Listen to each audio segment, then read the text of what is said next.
Well, let's talk about that next Netflix deal rather. Prince Harry and Meghan Markle have extended their Netflix partnership, signing a deal reportedly much less than their previous $100 million one, according to Page Six. So we've already had with Love, Meghan. What else can we expect from this? Well, Netflix is in a very strange position. Actually, what they did, with this first look deal, a first look deal is where all that means, it doesn't mean that they are going to do anything, that they're going to put on any show where they would be paying Harry and Meghan money. I mean, they have promised to do with Love Meghan, or also for Christmas, a Christmas special. But other than that, a first look deal just means that they have to show Netflix they have to show Netflix first any project that they want to do. Mm. So if Netflix wants to buy it, and do it, then fine. But if they don't, they can pass on it.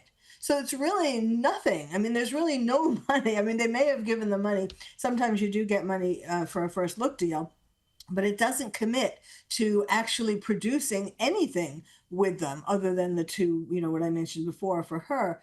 But so I basically it is a way to save face, for Netflix to save face. I mean, Netflix made a ton of money in the first project that they did, when they revealed all the secrets, the royal family secrets. They made a ton of money. There were a ton of viewers. It was one of the top, if not the top show at Netflix. And so they sort of have this feeling that they don't want to let them go altogether. Like, in other words, if they would reveal some more secrets, they could have another top show. Mm. Of course, the royal family is concerned about that because spilling more secrets. Yeah, So it's kind of, they're sort of on life support when it comes to Netflix. well, they've spilled plenty of secrets. Who knows if there are any more to come? But I want to ask you about something Bill Maher has said. He said that the US presidential election showed that left-wing censorship is dead. Now, he was speaking with actress Drew Barrymore, and he was speaking about the truth and speaking freely, and he said that it's slightly less dangerous than it was 2 years ago because we did have a vibe change and because the Democrats lost so badly in 2024. Now, since Trump has returned to office, Bill Maher has been slamming the woke left. He correctly labelled Whoopi Goldberg stupid for saying being black was the same as being a woman in Iran. He blasted the lunatics going crazy over the Sydney Sweeney American Eagle ad. But what's your assessment about Bill Maher's comments here? Has there been this significant vibe shift since the election? Well, I do think there has been a significant vibe shift, in that people are realizing that maybe they are on the wrong side. Maybe this isn't to say that wokeism has gone away completely by Mm. any means, but there is a change. And I think because people are beginning to see that Trump isn't all that bad, at least not as bad as, what they had said beforehand. He isn't Hitler, as the Democrats were trying to say I'm still during the saying.